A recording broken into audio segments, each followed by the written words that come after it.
ఏదో విశాఖపట్నంని financial capital చేస్తామని చెప్పారు. ఫైనాన్షియల్ క్యాపిటల్ చేయలేదు సరికదా.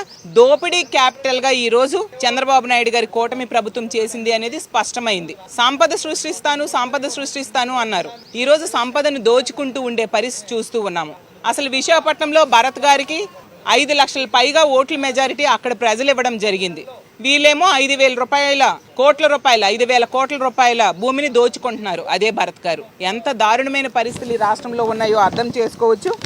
అసలు మేము ప్రభుత్వాన్ని అడగడం జరిగింది, ఎందుకు వేలం వేయట్లేదు, అలాగే ఈ రియల్ ఎస్టేట్ సంస్థకి ఇచ్చే భూముల్లో 50 నుంచి 60% వాళ్ళు నచ్చిన అవసరాలకు వాడుకునే వెసులుబాటు ఇచ్చారా లేదా అంటే అది ఇచ్చారు వీళ్ళు, కానీ దానికి సమాధానం లేదు, దాటవేయడం జరిగింది. అలాగే ఐటీ పార్కులు ఉన్నాయి, వీటన్నిటిని కూడా ఏపీఐసి నుంచి తప్పించేస్తారా అని అడిగితే దానికి కూడా సమాధానం లేని పరిస్థితి.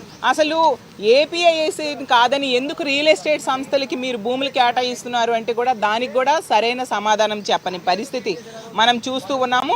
అసలు ఎంఎస్ఎంఈ పార్కుల డెవలప్మెంట్ కూడా తయారు చేయడం కూడా వీళ్ళు ఎందుకు ప్రైవేట్ డెవలపర్స్కి ఇస్తున్నారు అనేది కూడా సమాధానం చెప్పలేదు.